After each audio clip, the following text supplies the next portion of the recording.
2026मध्ये पावसाळा कमी आहे की जास्त आहे हे निसर्गावर आपण ठरवायचं.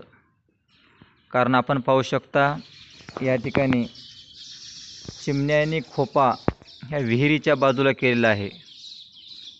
बघा, आपण खोपे पाहू शकता. मोठ्या प्रमाणामध्ये खोपा बनवलेला आहे.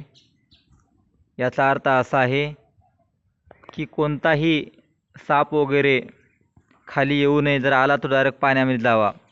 सध्याच्याला विहिरीमध्ये पाणी नाही, परंतु निसर्ग असा संकेत देतो की चिमण्याने जर खोपा विहिरीची काठी जर केला तर समजावं यावर्षी भरपूर पावसाळा आहे.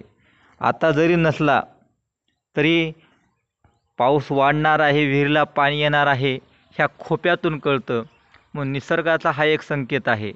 म्हणून ज्या वेळेस पक्षी खोपा कुठं करतात याच्यावर आपण निरीक्षण करायचं पावसाळा कसा आहे.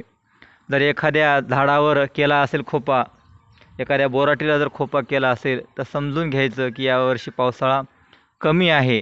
आणि तेच जर विहिरीवर कुठं केला असेल चिमण्याने खोपा तर समजायचं की पावसाळा यावर्षी भरपूर मोठा होणार आहे. मी तब्बल 2-4 वर्ष झालं अनुभव घेतो ह्या खोप्यांचा. तर 4 वर्षापासून सतत पावसाळा चांगला आहे. यावर्षी पाहू 2026मध्ये पावसाळा कसा आहे हा एक अंदाज आहे, चिमण्यापासून घ्यायचा अंदाज. बघूत यावर्षी 2026मध्ये पावसाळा कसा होतो हे पक्षीच ठरवतील. धन्यवाद.